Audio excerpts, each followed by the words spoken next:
So there you go. Would like to meet in half an hour after the Money programme tells the inside Digital's fall. With some strobing, BBC Two talks monkey business.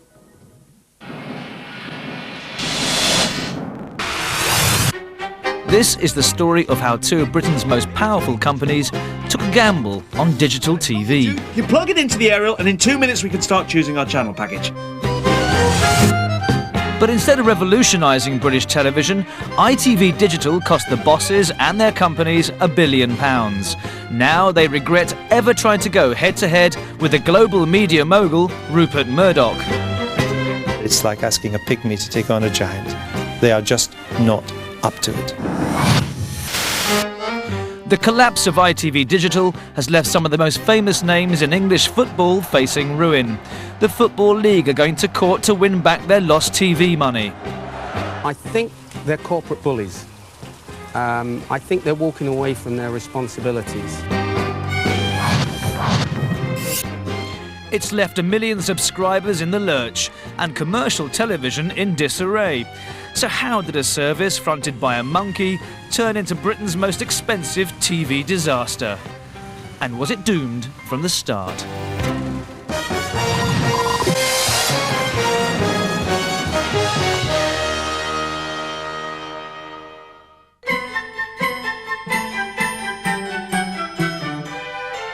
Ever since it began, nearly 50 years ago, ITV has been a goldmine. Popular programmes led to high ratings, which led to booming advertising revenue and fat profits. Helped by the fact that each ITV company enjoyed a regional monopoly, it was famously labelled a licence to print money. ITV was an absolute great business. For 20 or 30 years, if you had an ITV licence, you would make money and you would make lots of it. By the 1990s, the television business was rapidly evolving.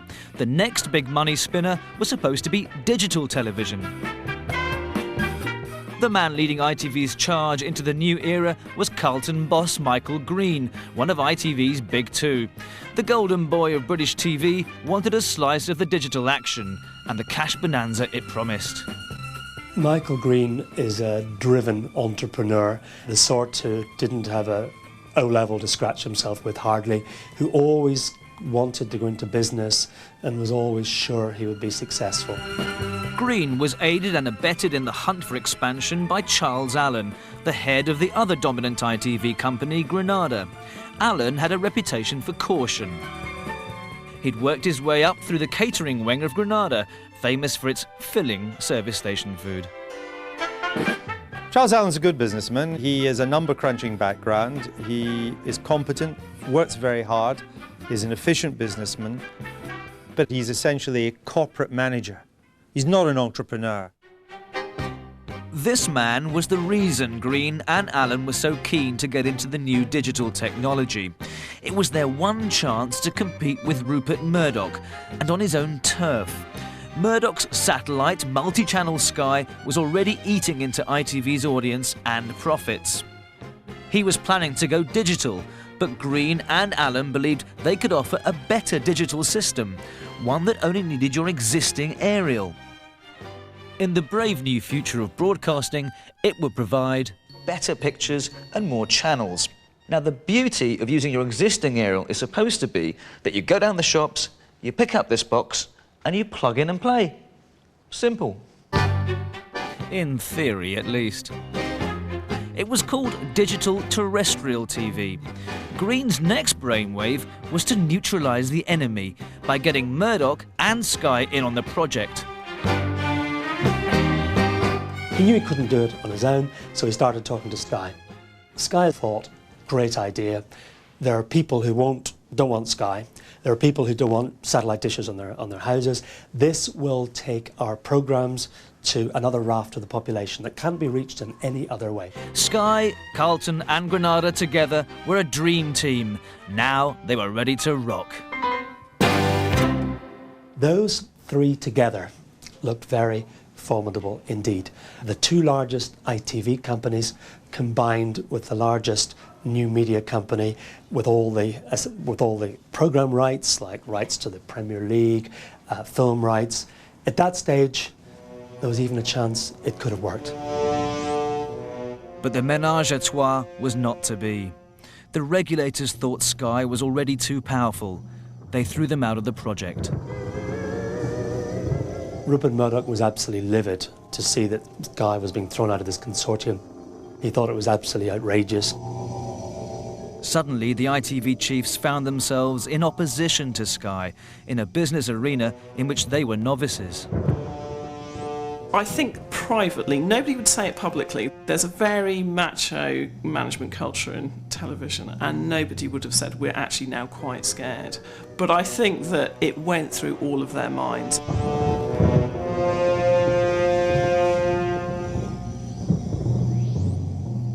We have talked to many of the big players involved in the ITV digital saga. Curiously, for people who work in television, they all declined to be interviewed on this television programme. But on one thing, they all agree. Without Sky, the new service was already in big trouble. History should have taught the ITV bosses to tread very carefully. Just a decade earlier, another confident outfit had taken on Sky from this very same building. The mistakes they made in this haunted house were an omen for what was to befall ITV Digital. British Satellite Broadcasting was a satellite TV operation to rival Rupert Murdoch's Sky. It enjoyed the backing of the British broadcasting establishment. As Deputy Chief Executive, John Gow knows about its rise and fall. He's still bruised from the experience. All British television is the story of the establishment against Murdoch, one way or the other. BSB got off to a bad start. In spite of spending £800 million on launching their own satellite, their technology let them down. BSB was supposed to launch maybe autumn of '89, and everything was going to launch, new system, new thing, wasn't ready. Sky came in first. BSB pinned their hopes on a crucial weapon in their arsenal, a square aerial. BSB was supposed to have this wonderful new squareal. Everybody said it's nice and small and convenient and pretty, and they're not going to want big satellites, they're going to want small ones. Frankly, it didn't make an iota of difference. Murdoch appointed Andrew Neil to be the chairman of Sky. Together they hatched a cunning plan. There was BSB with its squareal. There were our dishes, which were the size of dustbin lids. It was like VHS versus Betamax. You didn't know which one to take. So we said, just give them away. People don't have to buy them. And of course, within a year, we sold over 1 million homes. BSB also found themselves immersed in a dangerous bidding war with Sky over rights to show top films, and ended up getting stung. Millions of pounds. I can't tell you how many. It was £250 million spent in the end on rights for movies. The battle for films was the final blow. Sky effectively took over BSB. Those trampled underfoot by the Murdoch machine watched the launch of digital terrestrial with a grim sense of déjà vu. I thought, here we go again. Here we go again. I mean, they've learnt nothing and they've forgotten everything. Undeterred, the intrepid Michael Green forged ahead, and in 1997, his digital brainchild got the go-ahead. To award each of the 3 licenses to British Digital Broadcasting. Green was ecstatic. Very good. Many congratulations to everybody that's worked extremely hard on this. Digital terrestrial was hailed as a new force in British TV, and Carlton and Granada called their baby On Digital. In Reigate, TV salesman Mark Arnell certainly had high hopes. When I first launched, it was going to be brilliant for us. I was taking names and addresses 3, 4, 5 months in advance. It was going to be the change for the future. But there was an immediate problem. Sky had perfected their digital satellite system, and they launched first in the autumn of '98. From the 1st of October, the control of television is in new hands. Yours. In Sky launching first, already the drums were beating, if you like, in the jungle, and we thought, we've seen this before. This is what happened 10 years previously, which is Sky rushed to market with a product ahead of the then rival BSB. So immediately you knew that anyone going into Dixon's and asking for digital television, who would have heard about it, who would have caught the buzz from On Digital, etc., would be offered one thing, and that was a Sky box. A month later, with great fanfare and at a cost of £56 million, On Digital launched its new service. They threw a large party to celebrate. Do you think I've got enough on? And spent a fortune on ads. They told us they were going to change the way the country watched television. Throughout the UK, viewers could scarcely contain their excitement. But the launch was marred by a series of disastrous bungles. Their first mistake was pretty basic. They hadn't produced enough boxes. Poor Mark Arnell had none to sell. We ordered the boxes in May. They launched in November and basically just did not turn up. People on the phone asking where the boxes were, and we couldn't tell them whether they can even have them before Christmas. Mistake number 2 was to underestimate Sky's aggressive marketing. 7 months after their launch, Sky decided to give away their boxes free to subscribers. I've heard Michael Green of Carlton say that they were surprised when Sky gave away the digital boxes. Now, I cannot believe that anybody could be surprised by this. Anybody who's a Murdoch watcher should have told them that.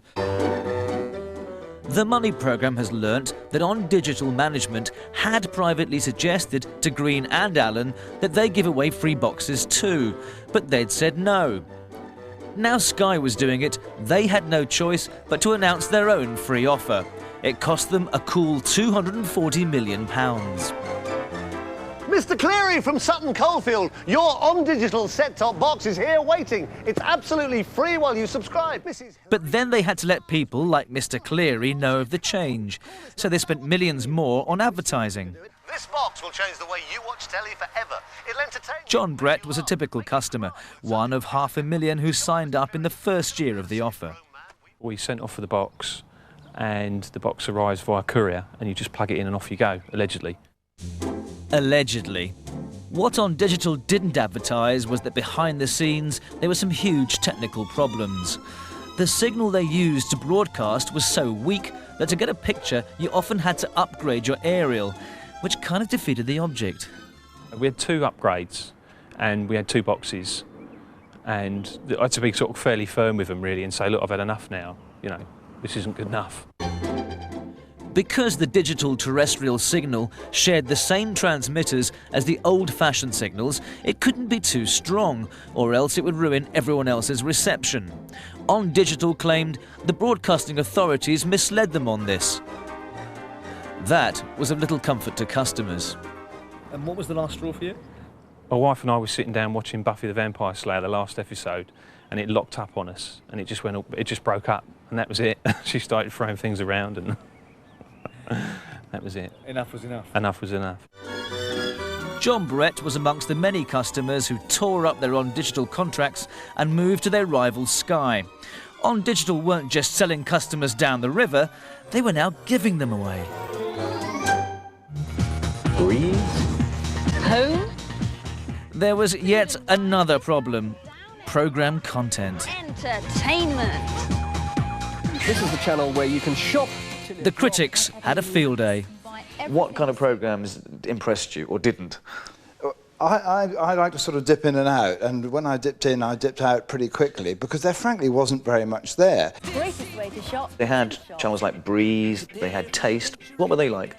Oh, Taste was Anthea Turner's, Taste and Anthea Turner in the same sentence, who'd have thought it. It was her big comeback venture. Well, it was just a kind of low-budget rip-off of Food and Drink. Why mess around with this on a low budget, or sometimes not always a low budget, but basically a low budget, and you were just covering something that had been well covered everywhere else.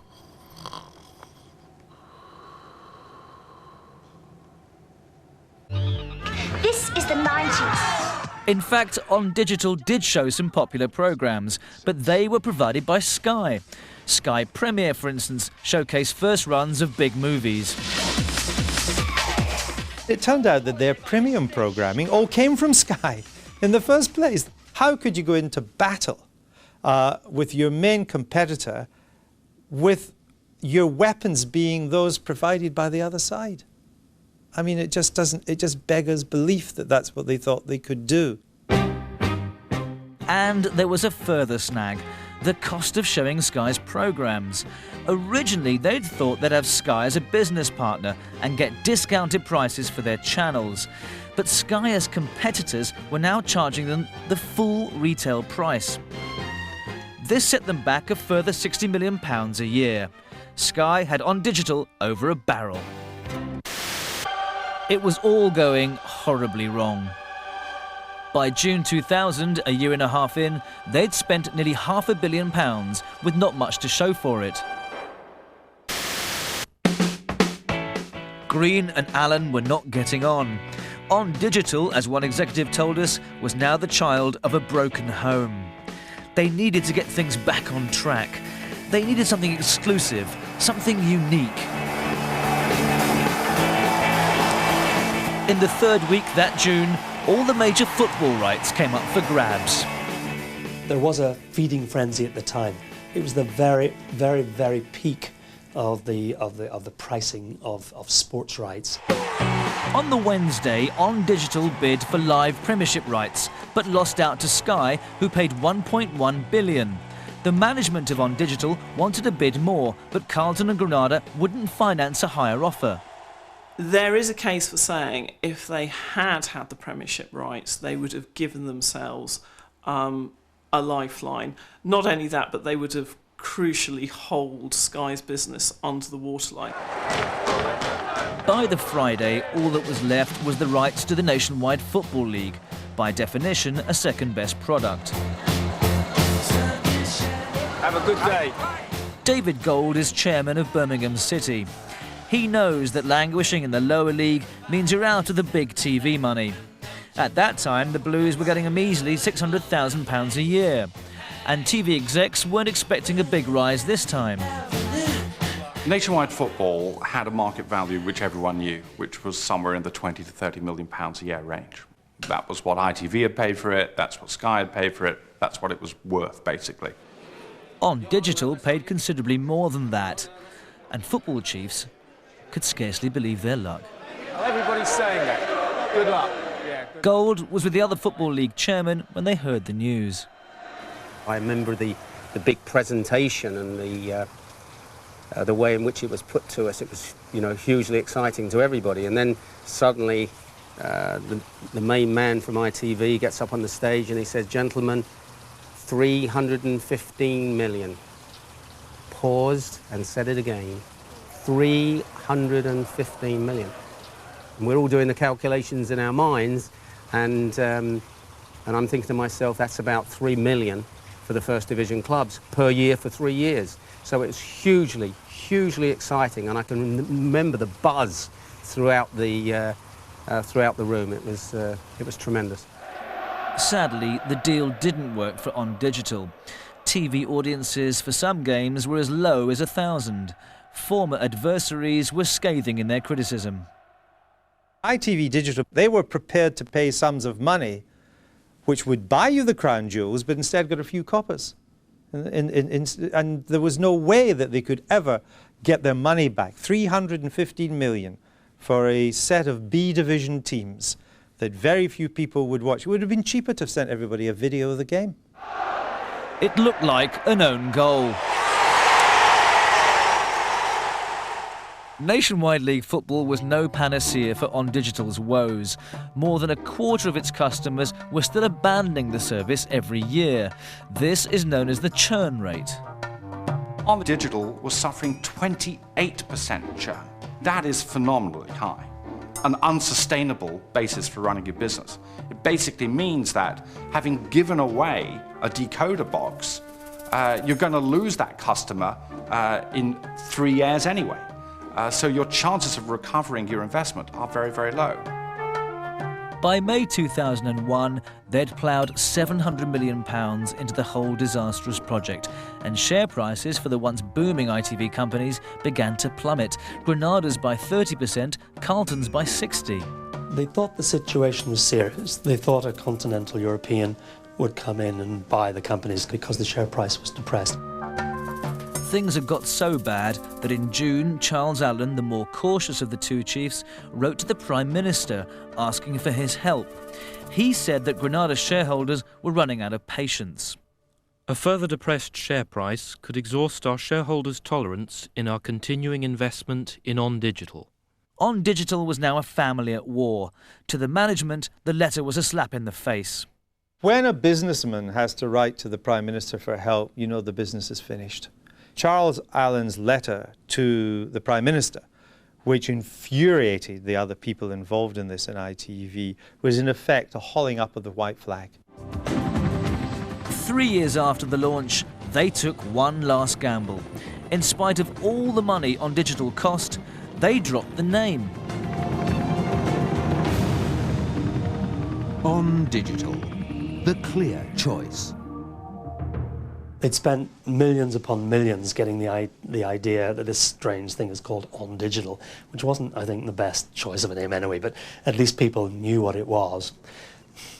I know why they did it. They thought, we'll put the weight of the ITV brand behind this and it will help with the cross-promotion and the marketing.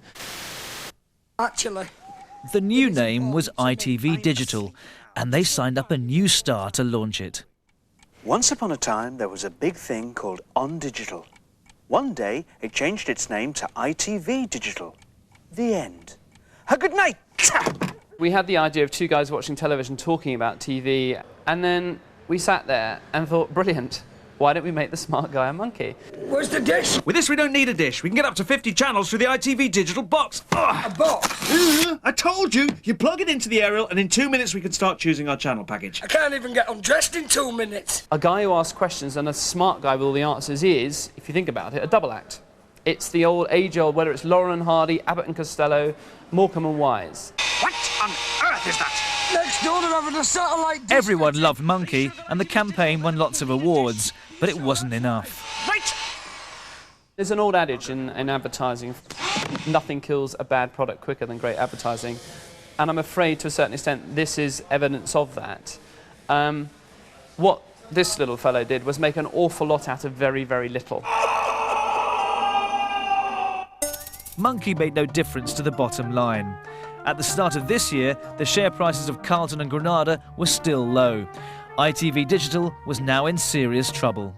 That was very close to the end of the road as far as Michael Green and Charles Allen were concerned. They had this choice. Do we go ahead and pour in another couple of $100 million, or do we try to negotiate all our deals? I think they identified fairly early on that on the existing cost structure, the business had no future at all. They decided to try to renegotiate.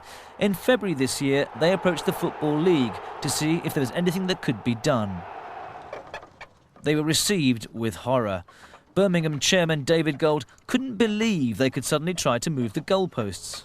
All of a sudden, we wake up one morning and we start to hear rumblings that ITV Digital have got their problems.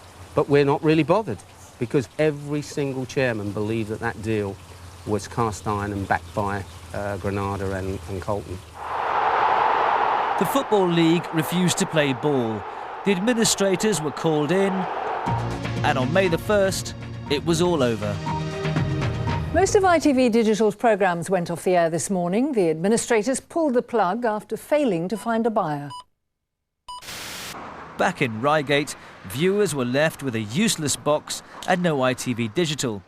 Even though many had paid up front, they had little choice but to move to Sky. When I heard that it had gone off on the news, I decided I had a look at the channels, see which ones were on and which were off. So obviously all the pay ones, the sports, and a couple of the other ones were off. So immediately I had to make a decision, because when you've got two boys, you've got to keep them happy. So the best thing to do was get it sorted out as quick as possible. So that's why I wanted to change to Sky. It wasn't just the customers. There you go. Thank you. The Football League were also losers. All clubs now face the prospect of missing out on 2 years' TV revenue. For First Division clubs like Gold's, that's £3 million. But Gold and Birmingham have one last shot at getting out of this mess. They've reached the First Division playoff final. This is it. Fruits of Our effort. Our effort. 9 years. If Birmingham win, they'll be in the Premier League and become a much wealthier club, courtesy of Sky. 15 million is the cheque that we would pick up if we win today, just from the TV income. And of course, we leave behind the tragedy of ITV digital collapse. Because of the ITV digital fiasco, it's estimated as many as 30 clubs could go under. Today, each error, each foul, each miss could mean the difference between survival and extinction. 1 goal down, Birmingham managed to equalise. Eventually it comes down to penalties, and indeed, a £15 million spot kick.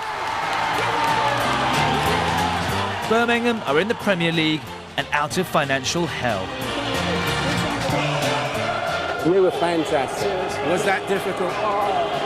Yeah, shake my hand. Nearly 70 other football clubs aren't quite so fortunate.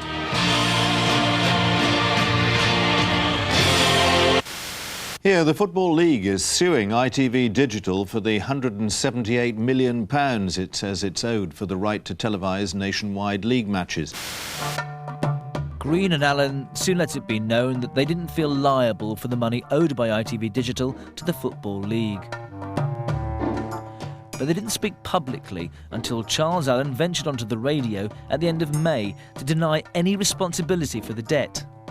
The question comes down to, did Granada or Carlton give parent company guarantees? And, Granada and Carlton did not give parent company guarantees. One Digital entered into this contract, and there are no parent company guarantees. We're moving on from ITV Digital, and we're driving our core business. They were washing their hands of the whole business, taking their ball and going home. Since then, the share prices of both Carlton and Granada have collapsed further, and the future for the big chiefs at ITV looks bleak. I think Green and Allen will both be out of a job, probably within the next 3 years. You don't recover from failure of that magnitude very easily.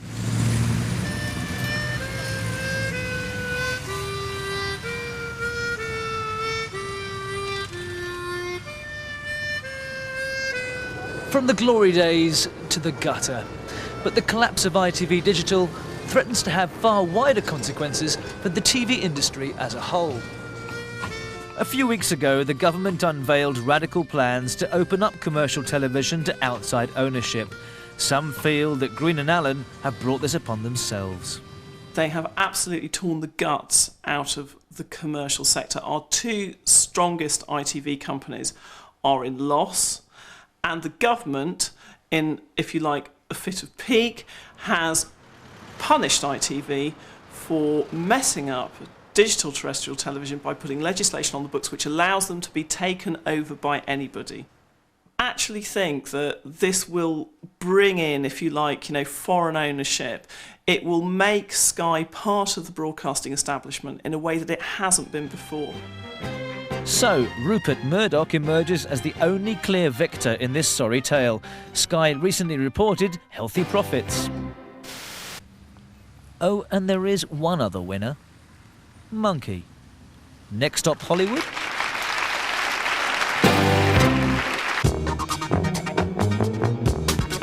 Next week, Commandos of Cool, on the front line with the guerrilla marketing men. How can they make a new range from one of the world's most successful jeans companies look hip and street? A real test for the Would Like to Meet team, next on BBC Two.